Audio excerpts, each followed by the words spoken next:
And Aditya, if you could go on mute, please, in case you're not speaking.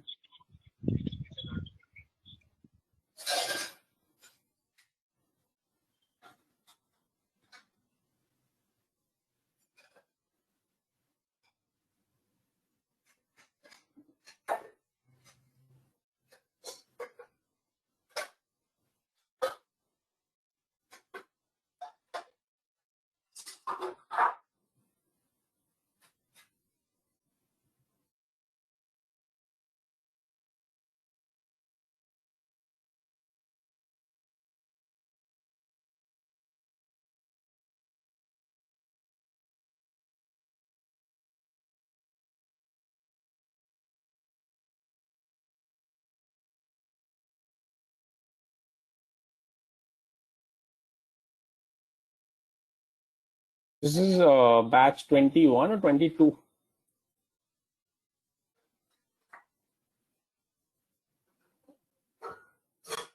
Yes, this is 21, 22 batch number.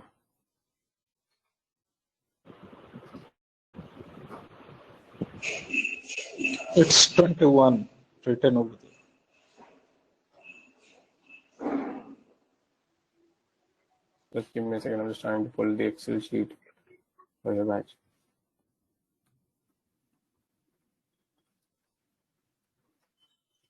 Okay, yeah. So, I mean, the first important concept that we need to understand is what do you mean by investment bank? Anji, so anybody wants to try this? What do you mean by investment bank?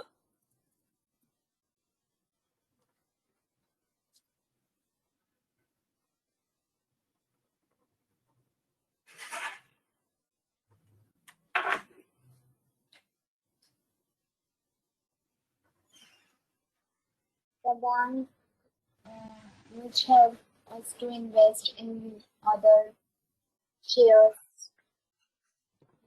Sorry? In which we can invest our money. So investment bank where we can invest our money. So for example, the I bank say, which go ahead. The banks which help the companies to invest their money. The bank which has? Which helps the companies to invest their money. Which has the companies to invest their money. What does that mean? in the Helps company the companies.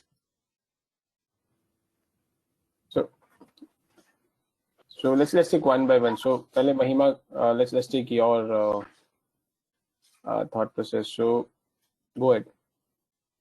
if So what do you mean by investment?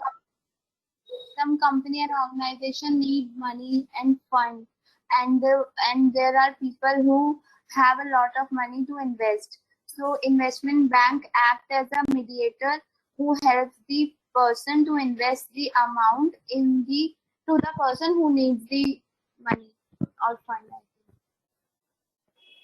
Okay. Let's give an example.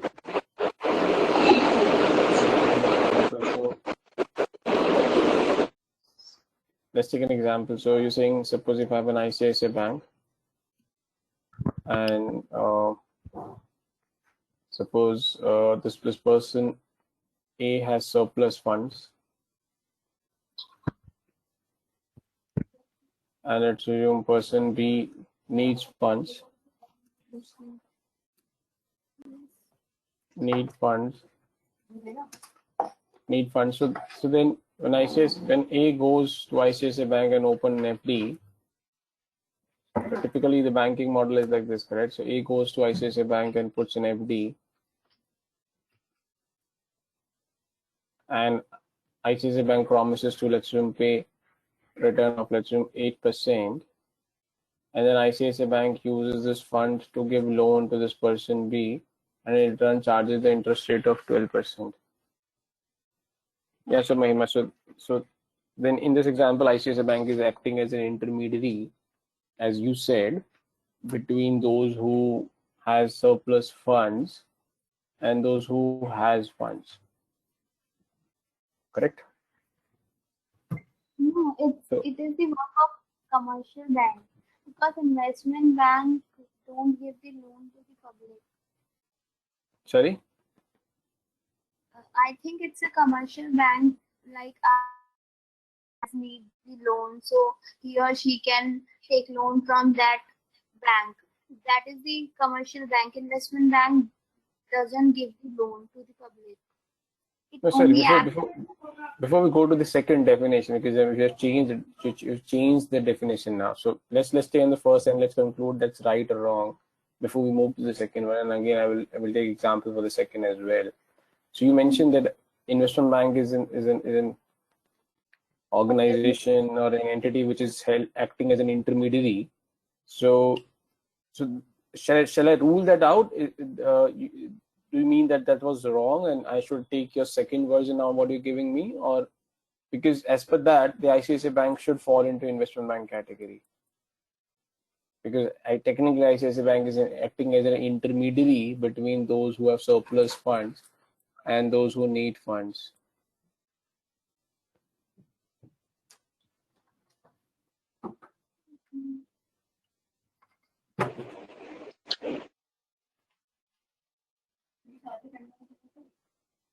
Yes, Maima. Mm, I, I don't know. I don't know. Take it. So I will come back to you for the second version that you changed. Aditya, go ahead.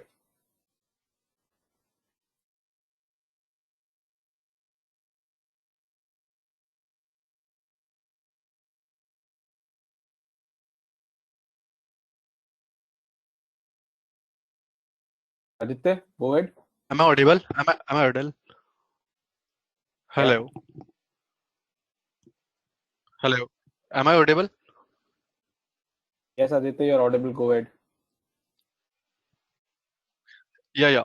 So, as per my point of view, investment banking is a special segment of a banking operation that helps an individual or an organization to raise the capital from the market and to invest that capital in other companies.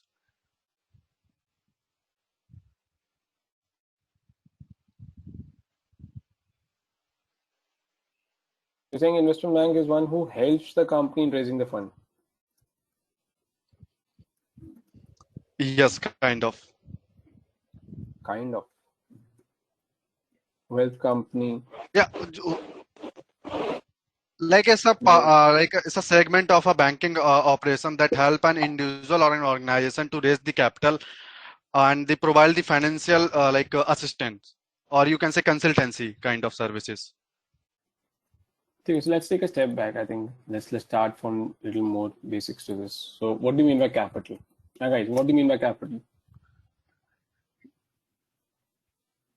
I put on hold on investment bank. We'll come back to this later, but I think I should go back to a one step back and start from very scratch. So what is capital? Capital is the amount which we invest in the business.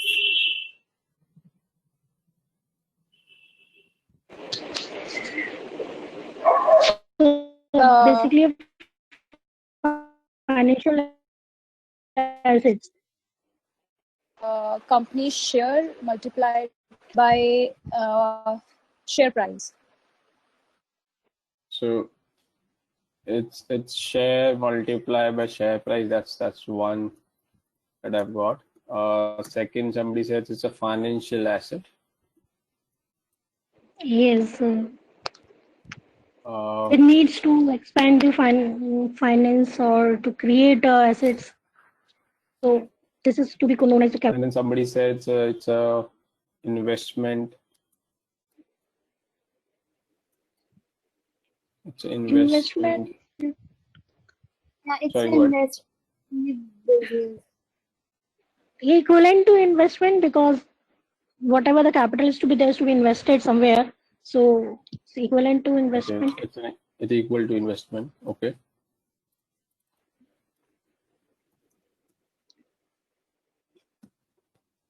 Okay. Anybody else? Yeah.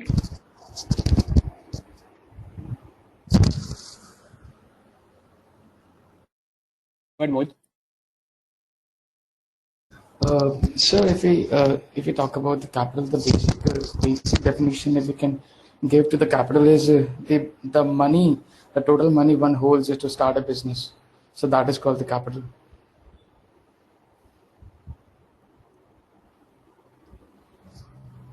That like somewhat.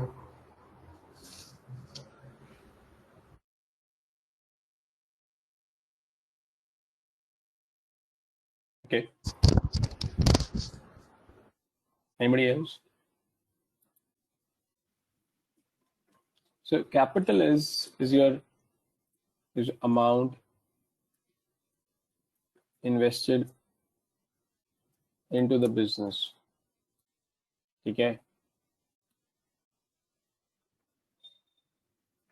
At any point of time. It's not the amount invested at the start of the business. So, for example, when you start the business, let's assume you invested suppose 1 lakh, and after let's assume after 2 years you want to expand the business and you've invested another 1 lakh rupees.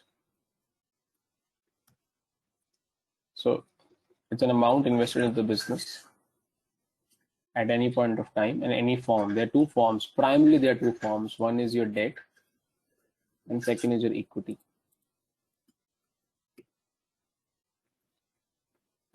So debt is your borrowed funds, and equity is your owner's fund.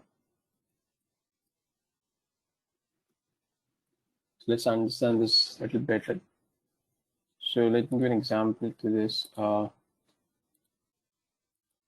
Suppose you want to buy a house for yourself, and let's assume the price of the house or the property that you've selected for yourself is let's say 50 lakh rupees. So you have your own funds. You have your own funds of let's assume 30 lakh rupees, and from the bank you borrowed let's assume 20 lakh rupees. So this becomes debt, and this becomes equity. And 50 lakh becomes capital because the total amount invested. If you purchase a property, the total investment would be 50 lakh rupees, at which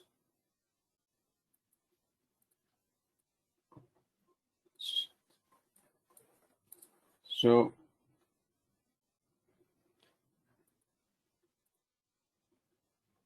this capital is the amount invested into the business at any point of time. The total amount invested into the business at any point of time. The example that I gave. So, for example, if I've selected a property and the price of the property is 50 lakh rupees, out of the 50 lakhs, suppose I have 30 lakh rupees, so that becomes equity, owner's fund. Equity is owner's fund. Now, because the total investment required to purchase the property is 50 lakh rupees, but I only have 30 lakh rupees. So I'm running a shortage of 20 lakhs. The 20 lakh I borrow from a bank.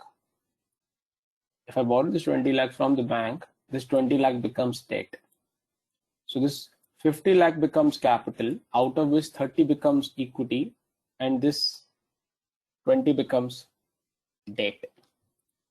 So these are the three concepts that we've done so far, which is capital, total amount invested in the business, which is broken down into two parts: equity, which is your owner's funds, and then you have debt, which is your borrowed fund. Any doubt in these three? Any questions? No, sir. No, sir. It's clear.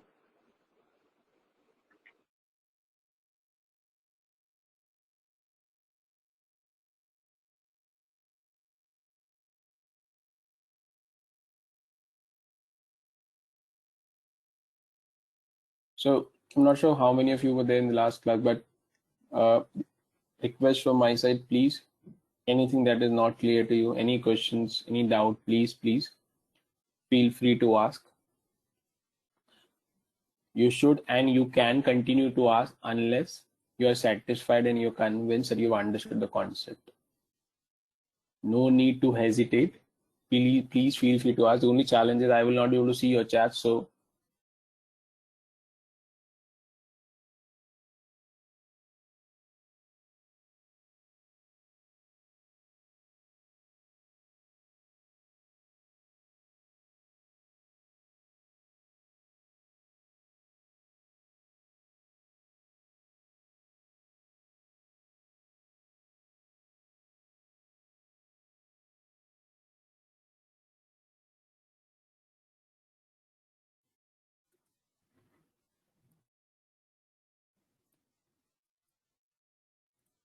we discuss this owner's fund.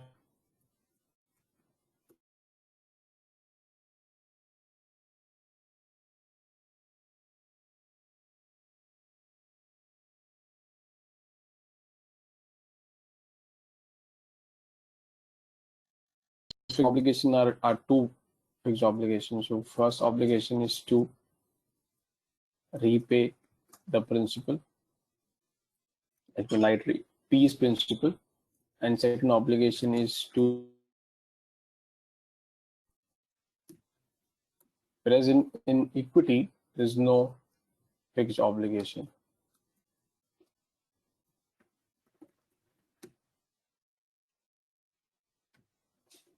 Now in debt the interest rate is fixed in terms of percentage. Here it is not fixed.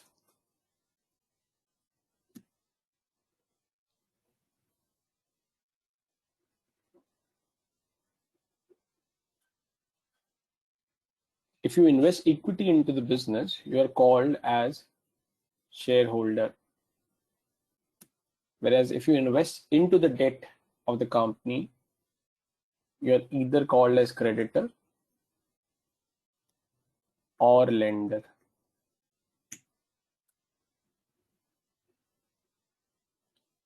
The shareholders gets the voting right, but here you do not get any voting rights.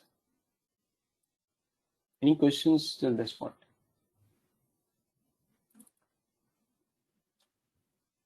Any Sir, questions? can you please explain a bit about the shareholder and the creditor part?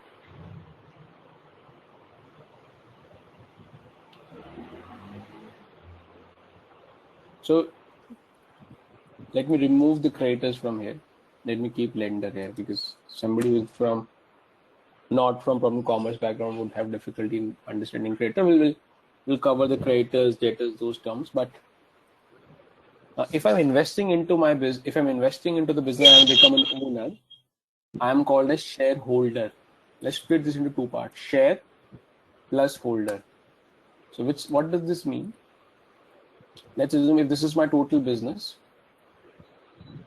and the total investment into the business is 100 rupees, and I invest 10 rupees into the business. So out of this total business, my share is how much? 10%? Yes. Hence इस share का जो holder है, इस पाई का जो holder है, let me use a different color to this. So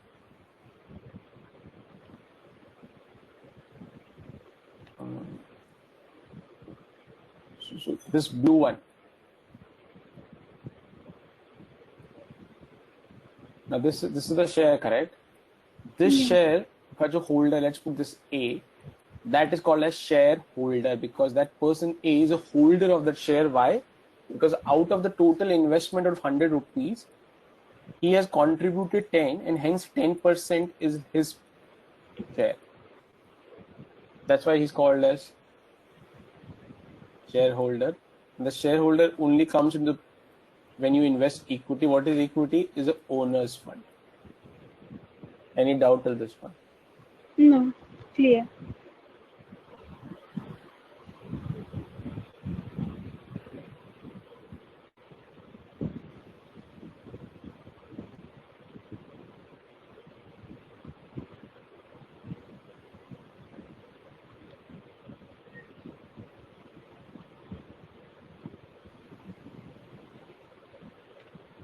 Now what is lender?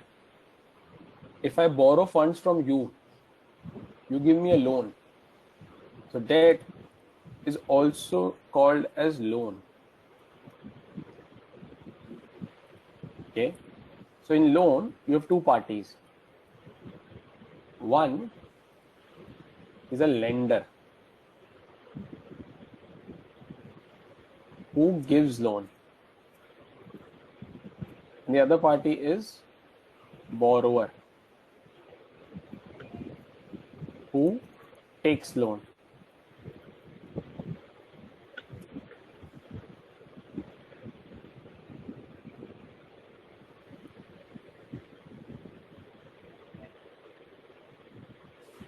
So if company has taken funds of 20 lakh rupees, let's assume from you, Pavleen P.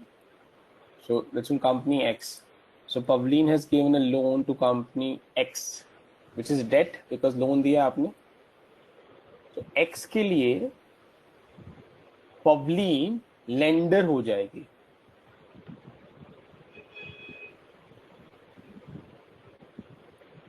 Any doubt in this one? No. Yeah.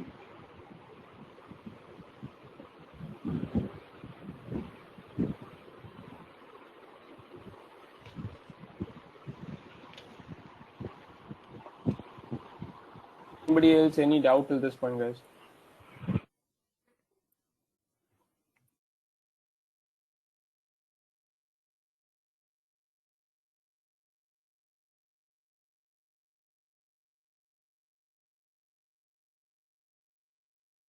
No volume. So what does this mean?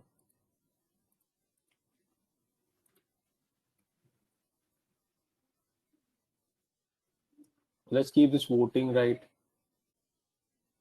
This. So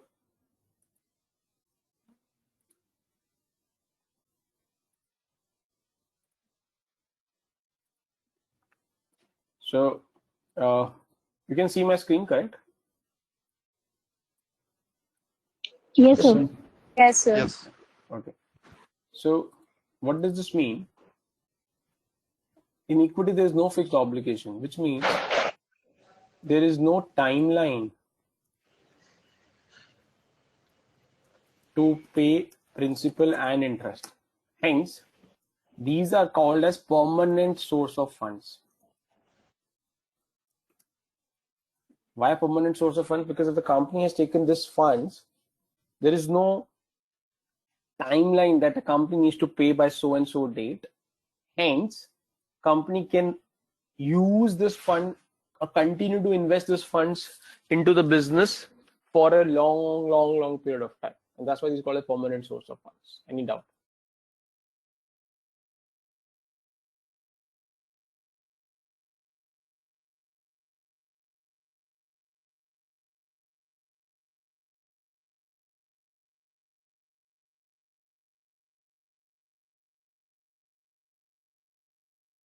Whereas, when you take a loan,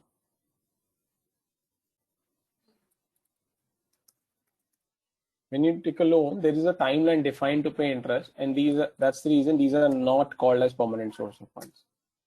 So these are source of funds for given period. Now, could be 5 years, could be 1 year, could be 2 years, whatever is the maturity of the loan or the period or the tenure of the loan. Any questions?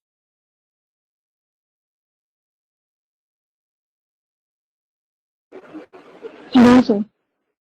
So one question. No questions. I wanted to ask one question. Are you able to hear me?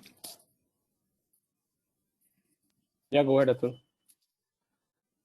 If equity is so attractive, then why do we take debt or loan in the companies? The equity, we don't have to return anything to anyone later on as a company.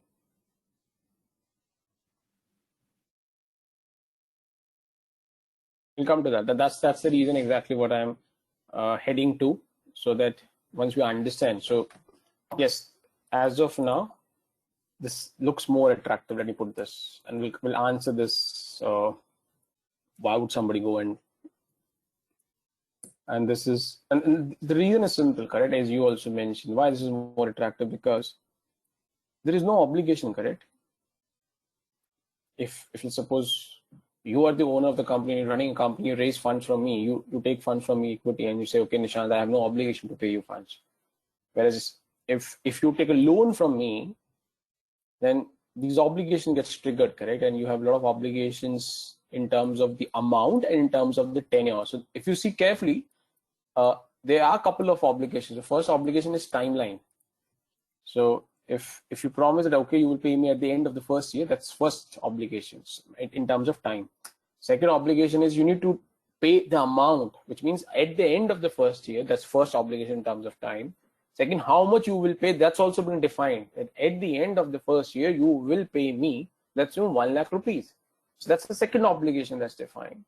Third, you not only need to pay the principal, you also need to pay the interest. And again, that interest amount is also fixed and the period is also fixed. So both the principal, so it's timeline and amount. So both the principal and the interest has these two obligations. And we'll come to that if this is attractive, then why not only this, and why people will go for this. We'll come to that. Give me 2-3 minutes. Let me close a couple of other points and then we'll come to this. Anything else, guys? So I'm holding on to this most attractive. Let me highlight this. We'll come back in a couple of minutes on this. Yeah. Anything else? No.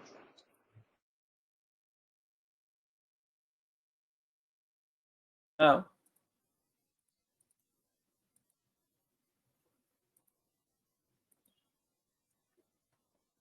suppose, so let's take this example. So Aditya starts a company, and let's assume the name of the company is suppose Aditya Limited. Suppose, let's put this. Okay, he starts the business and he puts 100 rupees or 1000 rupees and start the business. So he is currently 100% owner of this business. Any doubt till this point?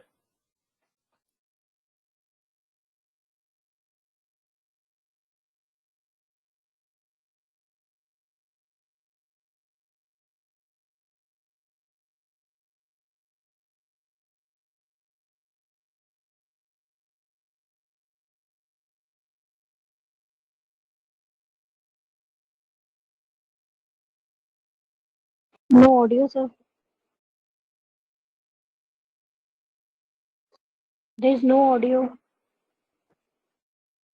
I'm just waiting to see in case anybody has any questions to this. No. Okay. So let's assume Aditya wants to expand the business. He brings another additional 1000 rupees. So this is initial investment.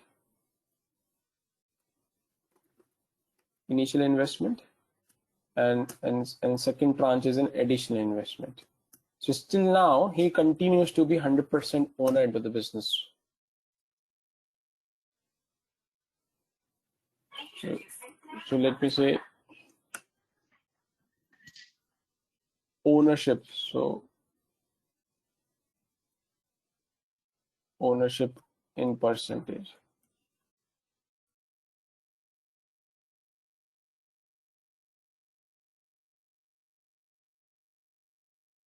Now, suppose Aditya now again wants to expand the business, but now he don't have funds.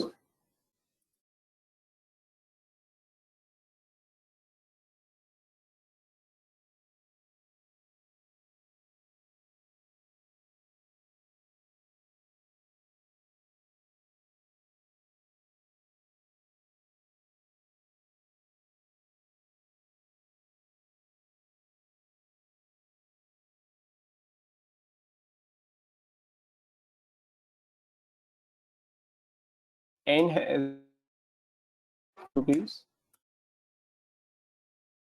Total capital becomes 3000 rupees. Whereas the percentage of the ownership for A is 33%, whereas for the A, it becomes 66%. Guys, any questions? And this is where we're heading towards जो आदित्य ने question पूछा था जो मैंने yellow में park किया था. Now what has happened? Aditya पहले 100% owner था company का. He has to give away his 33% right to N to get this 1,000 rupees funds. हाँ या ना? Any questions in this?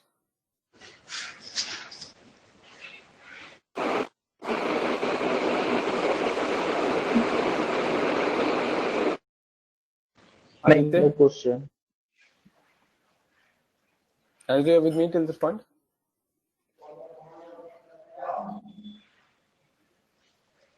Aditya, you're there?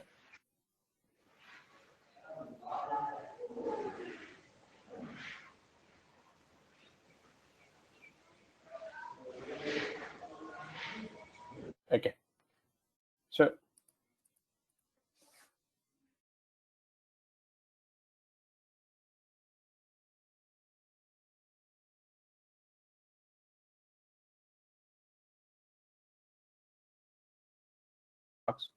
and she invests another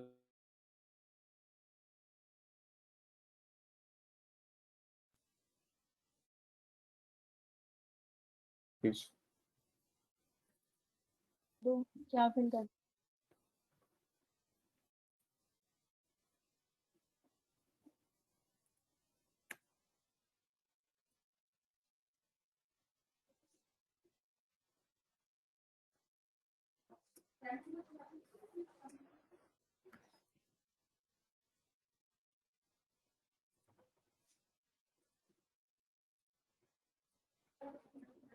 So we see this now. A's percentage has gone down from 67 to 50%. So what will happen? Every time bring in this equity, the owners has to give away their percentage stake into the business. That's a cost. That's the disadvantage that comes in. Whereas if you take money from debt, this company again needs more fund. And now suppose let's say they take another 1,000 rupees. Now this time they take from SDFC in form of debt.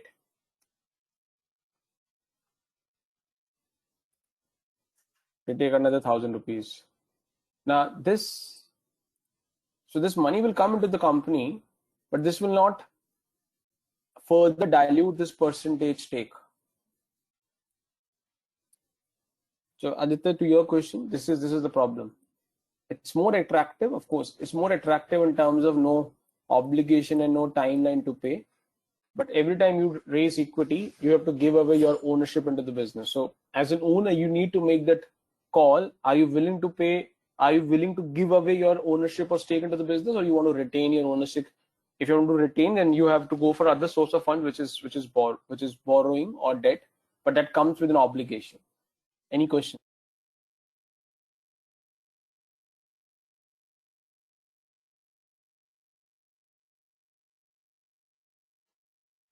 No, sir, it's clear. It's clear. So Clear, Nishant.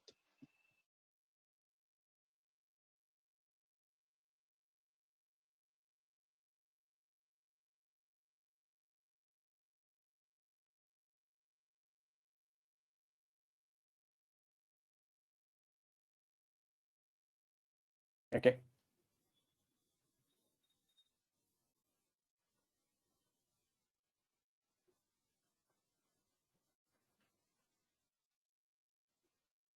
Now,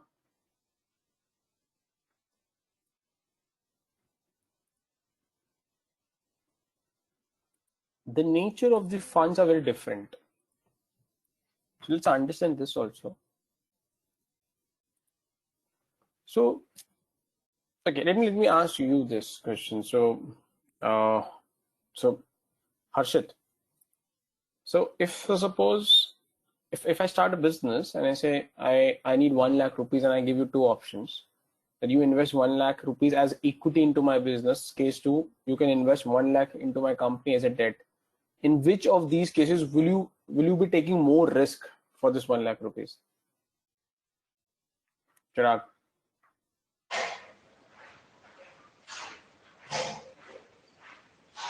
It's an equity. Hi.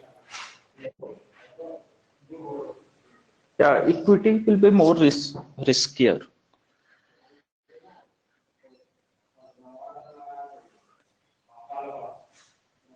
Why? Acha, why? Because there is no repayment guarantee. Maybe business can go down.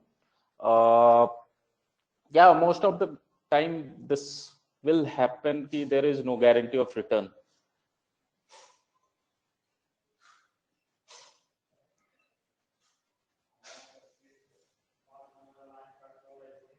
Correct. There's no guarantee, and in fact, not only for return. As you discussed, even your principal might also not come back. So both your principal investment and your return both are not guaranteed. Might come back, might not come back. Sorry to interrupt you. That's directly proportional to the return profit actually. So if you that profit, there will be return. Otherwise, no.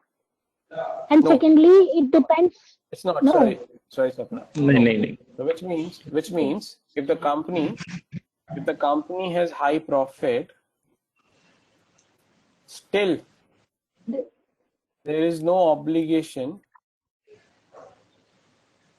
on company to pay any dividends.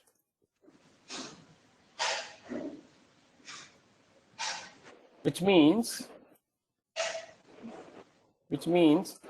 in spite of high profits, company may decide to not to pay any dividend.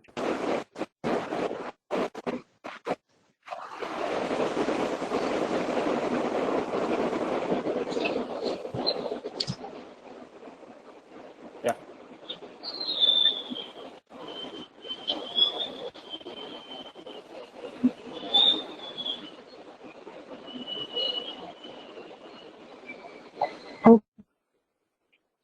Okay, I got it.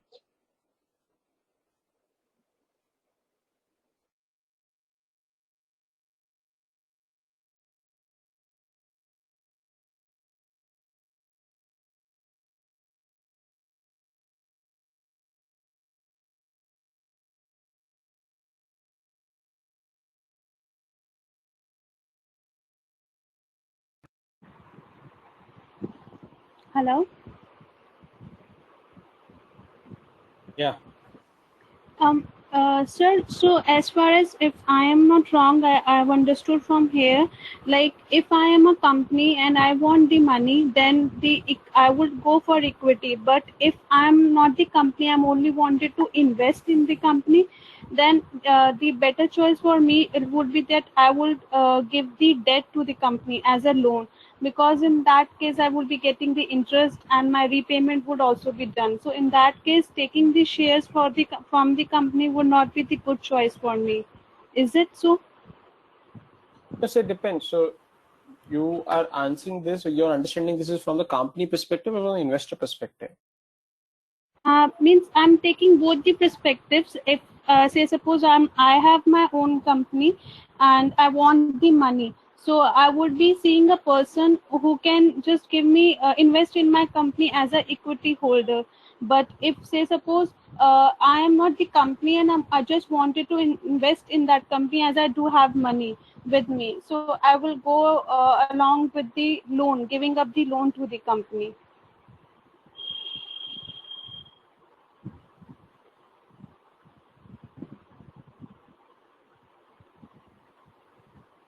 So it's not so simple. So it's a little more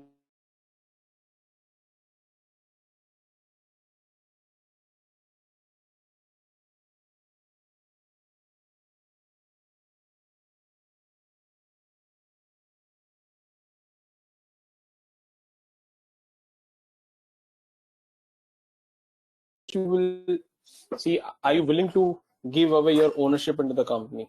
Because any equity that you will raise, the first impact that it will create is you have to give away your ownership stake in the company.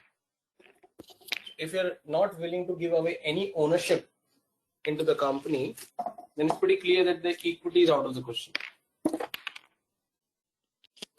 Is that clear? Yes. Now, the second piece.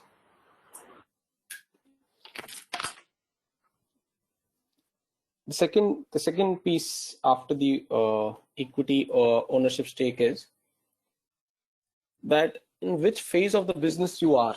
So, for example, if you just started the business and your company is still at a very initial stage, you're struggling, your cash flows are not sure, your product is yet not accepted by the by the market. So, which means your business is still not stable. Now, in this case, if your business is not stable, raising debt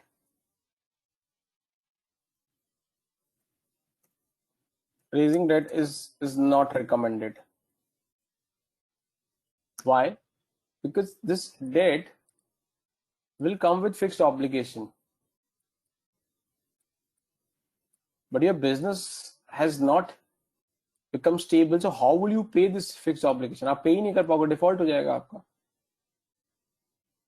So in the initial stage of the business, generally when your revenues are not stable, there's a lot of fluctuation, success hoga nahi hoga, uncertainty hai, something like this, you prefer not to go for debt. But when your business becomes stable, your revenues are like this, steady, then you know, okay, my revenues are into this range. So out of this, paying a fixed obligation of my EMI is not a problem. So I'm okay to take debt at that stage of my business. Have you understood this point? This is the second point.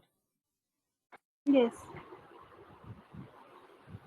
Third is for how much period you need funds. If you need this fund for your business, which is a very long term period we are looking at, then of course you should go for equity. But if you need funds for a defined period, let's say 2 years, 3 years, 5 years, 6 years, if you have some defined period or timeline, then of course you can look at the debt, because debt has that maturity or tenure defined, but the equity does not have that period and maturity defined. These are the broad three parameters which we look at when we are helping the clients in raising the funds. So any questions in this?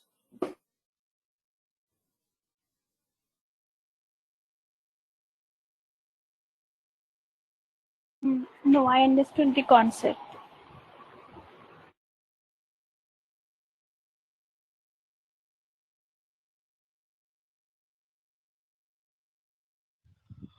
Nishant, so is it about like evaluating the risk while making the financial decision? Is that correct? Yes, and it's not only the financial risk. That's what I'm going to explain. It is the one of the component is the financial risk. The another component of the strategy piece. So, for example, whether you want to give away your stake or ownership into the business or not, that's to do more with the strategy rather than the risk. Risk is more on the other parameters, whether I have an ability to repay the interest or not, whether I have an ability to pay the principal or not. If yes, am I sure whether I would be able to pay this on a regular basis? So it's a combination of both the risk and the strategy. Okay, got it.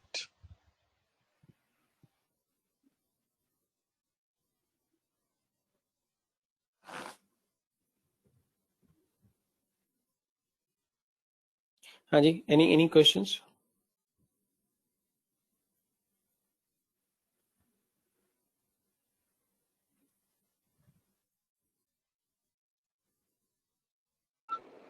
Yes, sir. I have a little bit doubt. Still, there's no obligation in company to pay any debt in higher profit. Can you give me more explanation on this? Because It's mentioned that they will be directly proportionate to the profit. Dividend is directly proportionate to profit. Why it Who is has so mentioned? happened that's No, not obligations to? I said there is no directly proportion. There is no proportion. No, I'm saying this. Yeah, this is my point. Okay. Yeah, go ahead. So why? So why it is to be that there is no obligation for paying the dividend and the higher profit? So that's the way it is being defined, correct? So equity, Is it mentioned in the company's norm or yes, the rules? yes, So okay, it's given in the norms of the company that there is no obligation for paying the dividend on in spite of being have a higher profit. yes. Not only dividends, even to repay the principal. So dividend is a return, correct? So Yeah, principal होता है और एक returns होता है. yeah, I got No obligation on this. dividend. There is no obligation on this. Both of these are obligation free as far as equity is concerned. Okay, okay. It's mentioned in the Companies Act. हाँ जी. Okay, thank you. Sorry.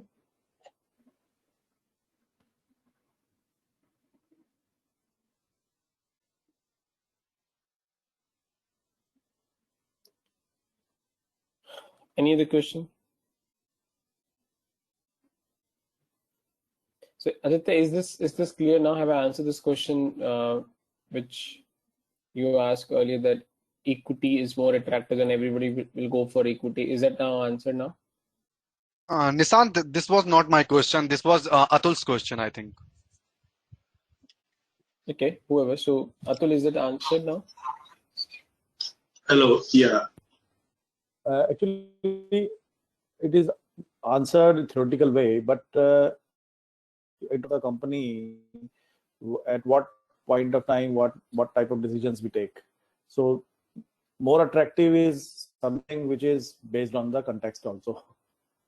No, I've given you context, correct? I've given you context. So context is in what stage of the company is in. So if I'm in initial stage of the business where I Yeah. yet to establish credibility in the market, so at that stage, nobody will give me debt, nor I want to get into the debt. Because if I Okay. if just for the start of my business, so let's assume if I'm constructing a, let's assume, mall. I'm a construction company like a DLF.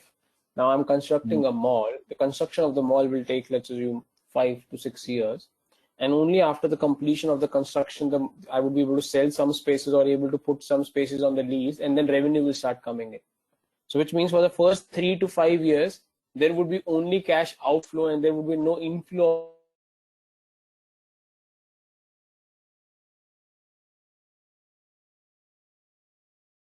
of the.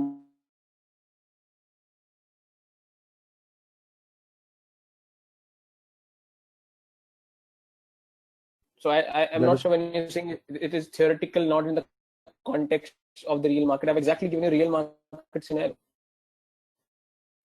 Okay. Case two, let's assume now, case two, the case two. So let's assume the same company has constructed a mall, and out of those malls, 90% of the space has already been given on lease, and the lease agreements is for next 5 years, next 10 years, which means for the next 5 to 10 years,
actually, there are many things, but at the moment, I think it is fine, and you explained it very nicely. One of the situation is that our company, after 40 years, they want to go for IPO now. So far, there was no IPO or there was no equity. Why? Because the company do not wanted to give away the ownership. And Yeah, after that's 40 right. years, after 40 years or after 30 years, company reaches to the stage where there is no other option other than equity. Because even if I want to raise debt has its capacity, correct? I can't keep on taking loan from somebody else. So the market will give me a loan up to a particular level. After that, nobody will give me a loan. So once I exhaust that level, nobody will give me loan. And if I want to expand, and for the expansion, I need funds, there's no alternative, correct? I'm now forced to give away the ownership, and that's the way this company works. For example, Exactly. yeah, Go ahead. that's one of the ways of getting funds is getting into the secondary market, like issuing bonds by the public sector enterprises. So this comes under the equity portion or the debt portion? Debt portion. So bond is a debt only. Okay. And it does not make a difference whether it's a primary or secondary. I'm not getting into that piece as of now. Probably tomorrow class by tomorrow we'll reach to that point of primary and secondary market. But irrespective of primary or secondary, the what we're discussing, at least for today's session or the agenda for today, is from an equity and debt perspective. Primary and secondary we'll look at tomorrow, but bond, debentures, all these falls under a debt category.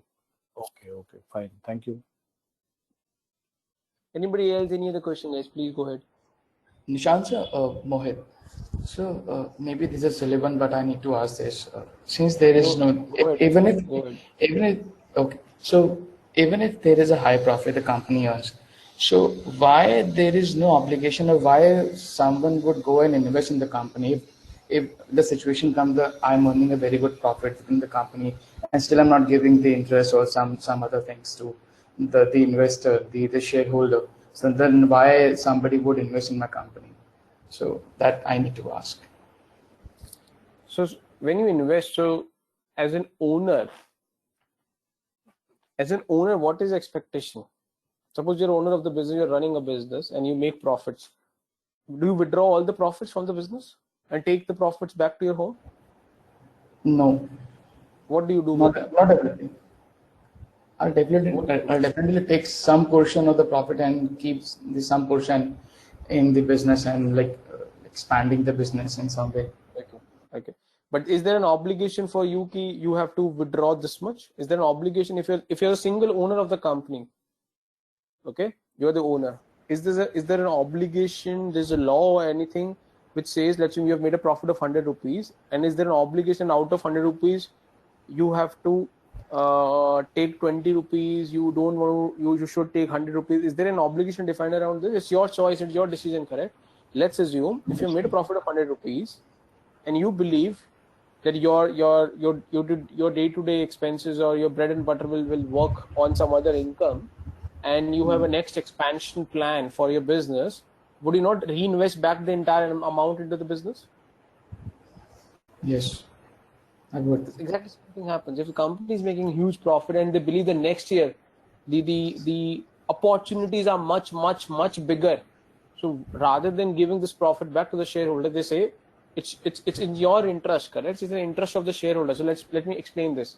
Today, if I make 100 rupees profit, I give you 100 rupees dividend. That's one option. I reinvest this 100 back to the business, and probably this 100 becomes 1,000 rupees, and I give back to you 1,000 rupees. So as an investor, which one would you want? You want 100 rupees back, or you want this to be multiplied and give me more returns out of it? The second option, obviously, I'll be taking. And that's the reason I think I don't recollect the name of there was some student who was asking the same thing, whether it's defined in the company law or not. So it's same piece, correct? So Sapna, yeah. So there's no obligation, and the reason is pretty simple. It's a decision of the company, decision of the management, decision of the owner of the company. If they believe that the future requires investment, invest. If you believe there's no future for the investment and there is no requirement of the funds, you give away the funds to your shareholders. Nobody's stopping you in either of the side. If as an investor, you have a concern, don't invest, don't enter into this, because I am not telling you, I'm not hiding anything from you. On the day one, before you put your money into my business, I'm telling you there are two options available. One is equity, one is debt. If you come through the gate of the equity, then I have no obligation. I'm telling you upfront. And if you want fixed obligation from my side, you come through debt gate. Now, in spite of me telling you upfront that these are the benefits and these are the disadvantages, There is a distraction of your voice. There's distraction. There's some distraction. No, this is not from my side. This is from Sapna. Now, this is now you are not getting an. I'm sorry. Actually, I forgot. Okay. So that's an option, correct? And I'm telling you upfront. So the law says you need to disclose your investor upfront very clearly. Now it's an investor decision which option he or she wants to pick and choose. That's it. Okay, Sam. Yeah, good. I'm good.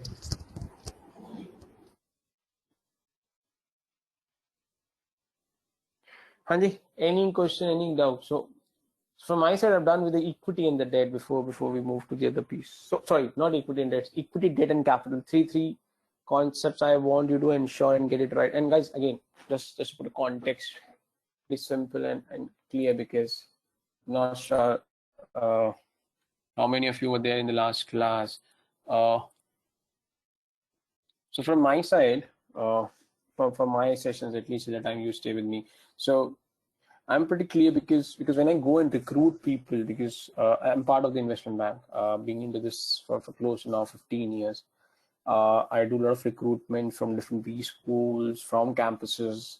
So and most of you, what you told me in the last introduction class, one of the primary reason for most of you getting into this journey is from a career perspective. Some of you are somewhere into the financial domain, but want to get into more core financial side, or more on the valuation side or modeling side. And some of you are not into the financial domain, is into different industry, want to get into the financial industry. But either of these segments, you need to probably clear a series of the interviews, correct? Some rounds of the interview before you start working with us or into our industry. So it's very important from day one that you understand what's the battle you need to fight after this journey. So at the end of this journey, you will get into the placement process, where you will be tested during the interview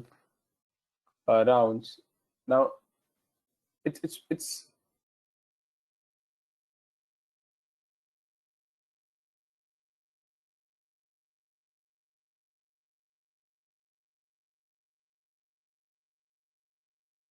No sound, Sam.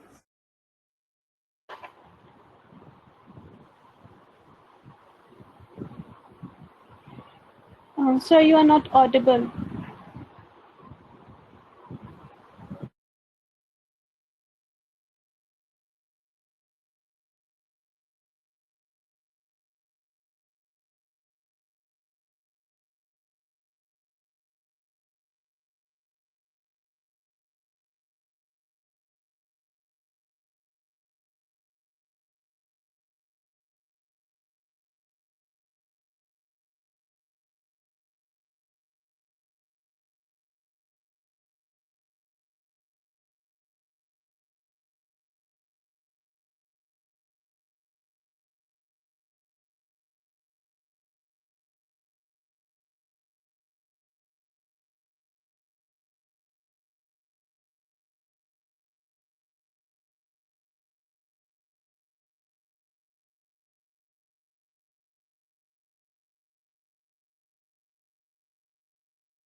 Hello.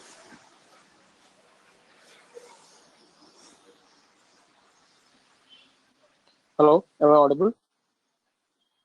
Yes, audible. Yes, audible. Okay. Sorry, I think there was some network issue, so I tried a couple of times to dial into the laptop, but I think seems some IT issue. So I finally then dialed up through phone. So okay, I don't know where it got disconnected because I realized I think after a few minutes I was been talking and but I realized that the mic has been disabled. So up to what portion were you able to hear me? So I can continue from there on. If anybody can help me to. You were explaining what it gets us into the industry. You have just started. Sorry. Regarding interview, so you have just started to what we need to do for getting job in. Yeah. Yeah. Thanks. So what you need to understand, this is not. So let me put it this way. So knowing a concept is one important piece. So which means suppose you've understood a particular concept. So for example, today we discussed capital, we discussed debt, and we discussed equity. So we discussed these three concepts so far. Now, have you understood this? The answer is suppose yes. That suppose the answer comes out to be yes.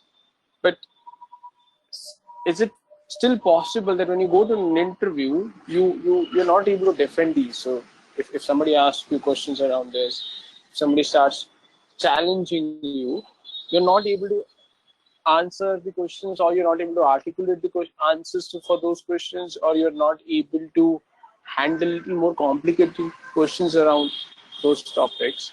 And then you realize मुझे आता था फिर भी मुझसे answer नहीं हुआ. That's where the problem starts. So, and there is no way that you can convince in an interview. So, for example, if I go to a campus for recruitment, or even if you're doing off-campus recruitment, the only way for me or any interviewer or a panel to evaluate whether you know the concept or not is only when you speak, and you speak which is making sense.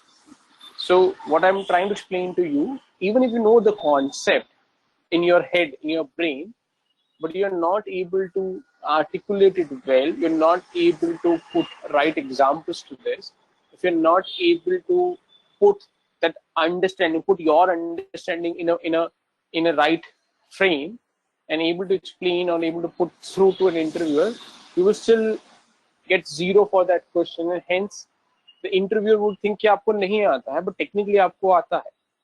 So understanding the concept is one skill set or one part of this piece, and another is have I understood this and now can I explain to somebody else.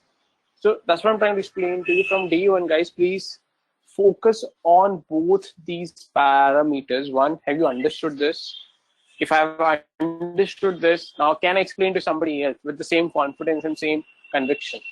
If yes, then only let me move to the next topic or next subtopic or next slide, whatever.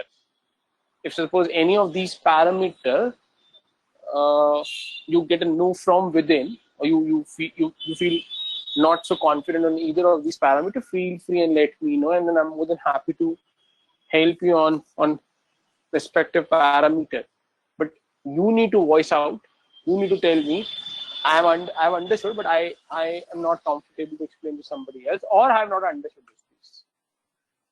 Keeping silent,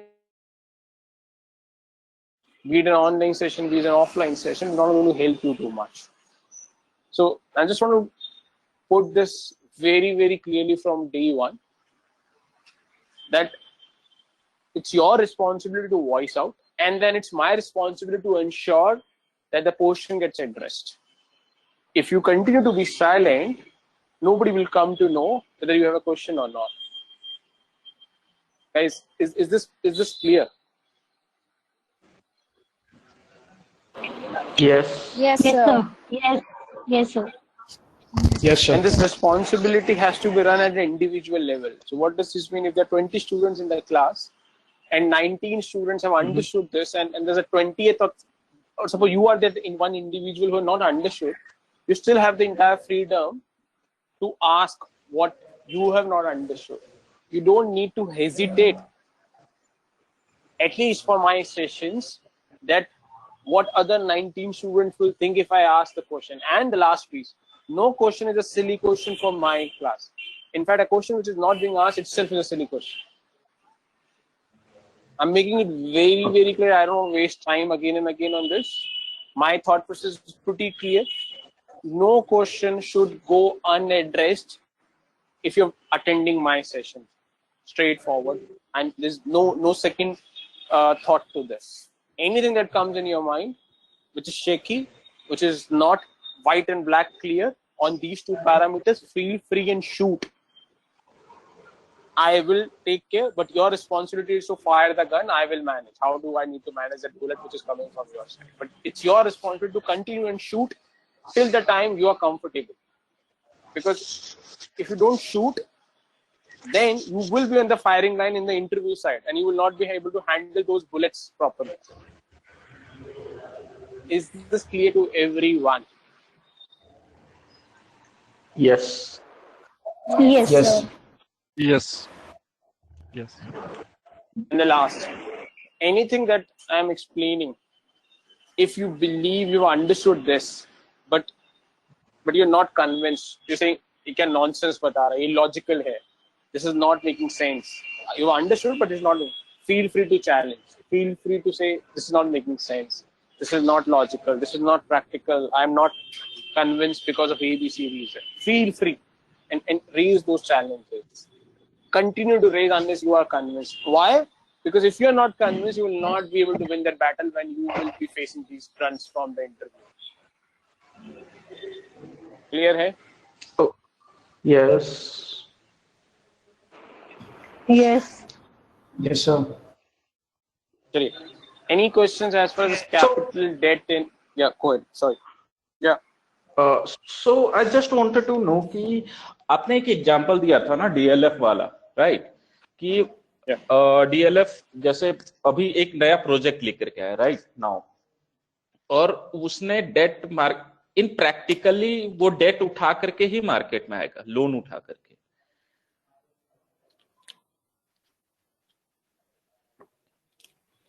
right? Both ways, may or may not. No, may or may not. So let's take DLF example. Currently, DLF, if it's coming with a new project, they will come with the debt into that project because it's not a new company. DLF has already passed through that phase of the initial phase. But case two, let's assume if a new company comes in the market, which is yet to build their credibility, yet to start some projects. तो DLF अगर आज एक project लेके आता है, it is not that DLF का वो first project है. DLF के ऑलरेडी इतने सारे प्रोजेक्ट्स चल रहे हैं. सुन लो पूरी बात, let me complete. So already वो प्रोजेक्ट्स चल रहे हैं और उन प्रोजेक्ट से रेवेन्यू ऑलरेडी आना स्टार्ट हो गया है. So which gives a comfort to the DLF कि if I'm coming with a new project, my previous projects are giving me a constant or a periodic or a stable stream of revenue, and this stable stream of revenue is good enough to repay the loan if I raise for a new project.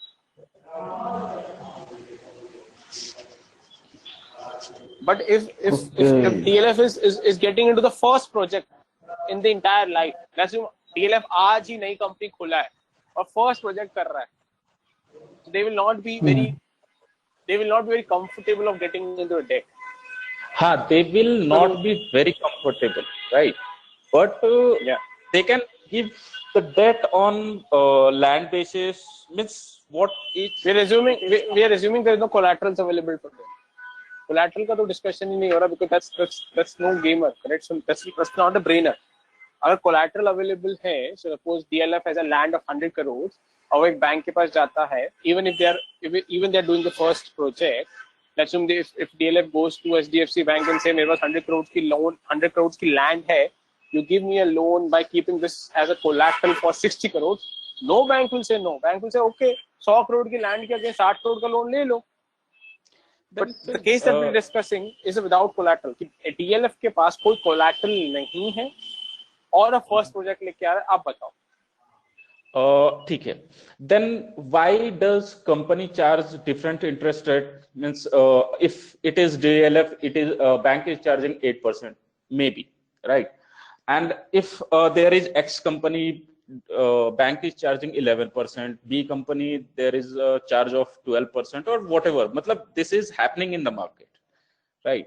So how they decide कि अगर इनका collateral is same, मतलब मैं अगर एक construction company आज के date पे खोल, I have something in my mind, मतलब मैंने एक प्लॉट लेकर के रखा है.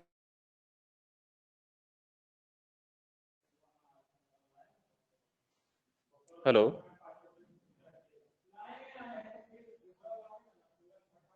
why only for the company? So let's take a step back. Let's take you and me. When I go to HDFC Bank and want to take a home loan, case 1. Case 2, I go to HDFC Bank and say credit card. Case 3, I go to HDFC Bank and take an education loan. Case 4, I go to HDFC Bank and want to take a personal loan. I want to go for international trip. Let's say there's no pandemic and no travel restrictions and stuff like this. So I want to go for an international trip, and for that I want a loan to be taken. आप सब cases में मैंने आपको 4 case, HDFC मुझे same rate पे interest देगा? नहीं, I don't think so. क्यों? Because there are अलग-अलग क्यों? different kind of risk involved in it. Exactly. Means अगर Same मैं, logic, na? Yeah.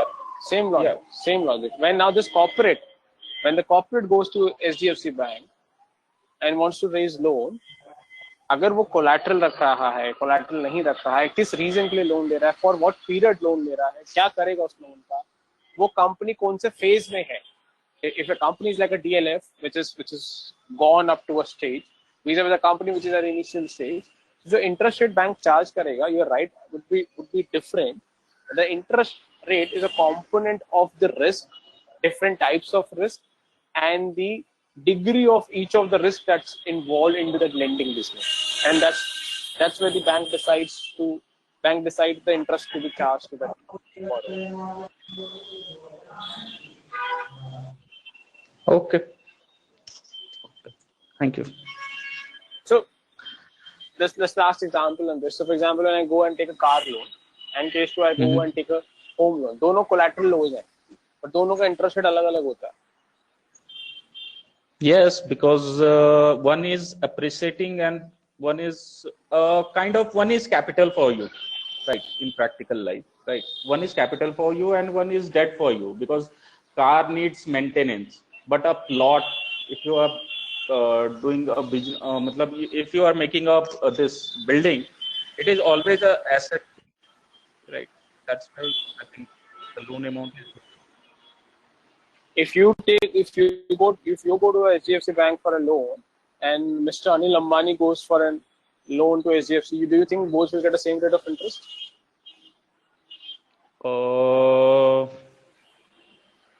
If Anil Ambani will go, then I think there will be some changes, slightly changes, right? There would be huge difference, not slightly. No. What Anil Ambani? I'm talking about Anil Ambani. I'm not talking Anil about Ambani. Anil Ambani की बात करो. Anil Ambani, if Anil Ambani goes individually to HDFC Bank and say, I need loan not for Reliance, for my personal consumption. Case 2, let's assume Virat Kohli goes and say, I need a loan for my individual. And let's assume you go, and case 4, I go. Every person probably, so the interest rate which bank will offer to first and second, which is Mr. Ambani and Virat, will be different what you and me get, because our risk, when bank is giving loan to you and me, the bank will be taking a more risk, correct? Because our credibility in the market is far less. तुमने एक HDFC bank से 10 लाख रुपए का loan लिया और तुमने deep fraud कर दिया, मैंने फ्रॉड कर दिया. It's not a big deal, correct? We're not big enough in the market, like. But if Virat Kohli or Anil Ambani has to default for 10 lakh, their brand equity in the market will go for a toss, correct? So the bank knows this. The bank knows for giving a 10 lakh loan to these people, they're not taking a big risk. Hence, the interest rate goes down because the risk has gone down. But if the loan is being given to people like you and me, who's very small individual in the markets, and we are not we don't have a credibility on the individual side. So the bank is taking relatively higher risk, and hence they will compensate more by charging a higher interest rate.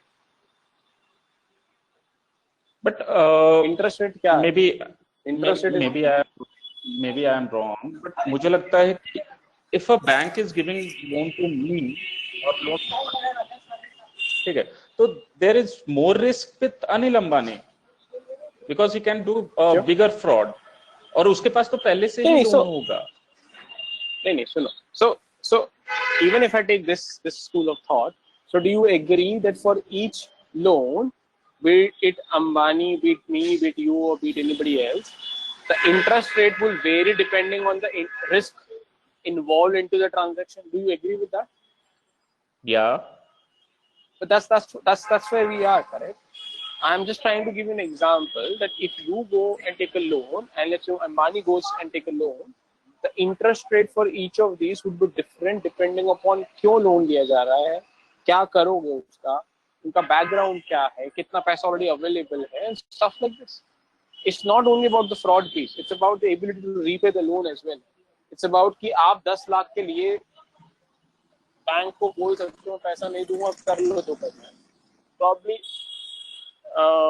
individual like Mr. Ambani would not try and do that because he knows अगर वो बोलते हैं उससे bank को तो और 10 लाख का loss होगा plus small amount of interest, but he will be incurring a loss much bigger than this because his value in the market or credibility for market will go for a toss. So it's not only about the fraud piece, it's about the repayment of the loan. बहुत simple example देता हूँ, इससे clear हो जाएगा. Let's assume आपके so wherever you put up, suppose near your place, near your home, there's a one grocery shop, and your mom, your parents, or all of you been buying grocery from ages from that person. So that person gives you a credit, correct? कि आज खरीद ले जाओ, next month मुझे payment कर देना. That's possible, correct? Yeah, it is. Correct.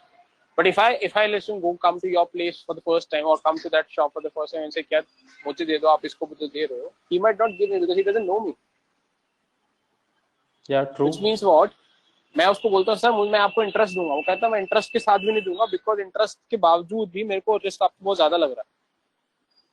So which means he is willing to give you credit, but he is not willing to give me credit, correct? Which means the same because he knows if he gives me a credit to me, the risk that he's taking is far beyond his risk appetite, and hence he decide not to get into the credit sale. But अगर आपको देगा, because you're being or your family have been dealing with him for ages, and he knows कि आप घर उनकी shop के आसपास कहीं उसी area में रहते हो, so he has a comfort. The comfort has been created over the years, and he's willing to give you credit. और मुझे नहीं देगा. True. So it's a component. So we'll get to the next topic. Okay, thank you. Is any other question in equity debt capital? Because I want to wrap this up.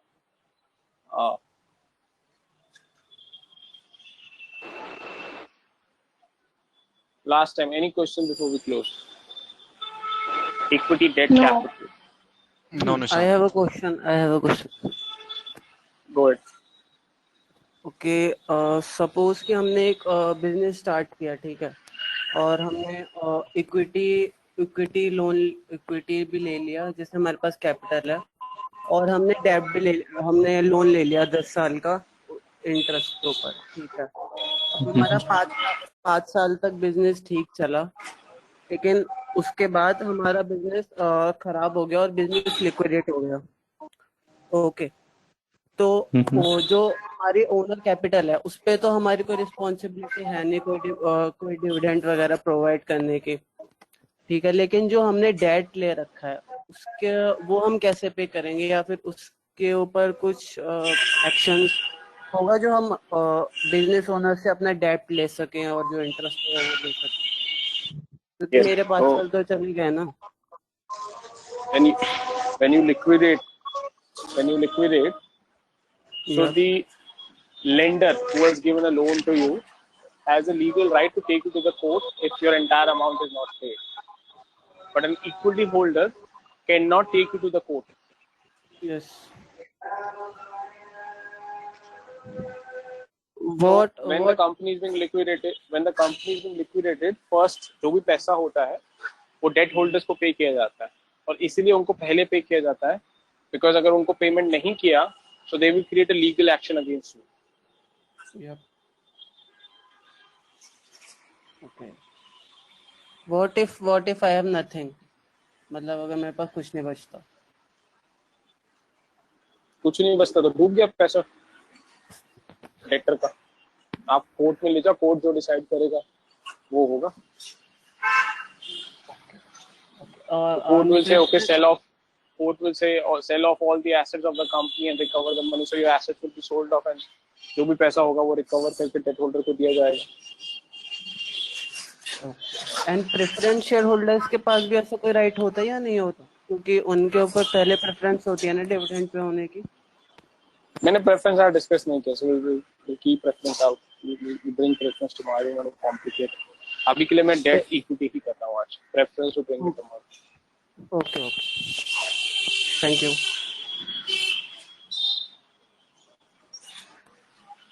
Is any other question?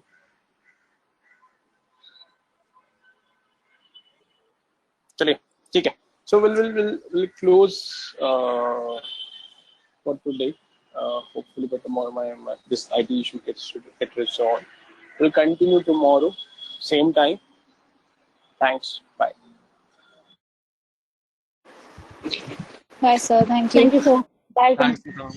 Bye. Thanks. Bye, sir.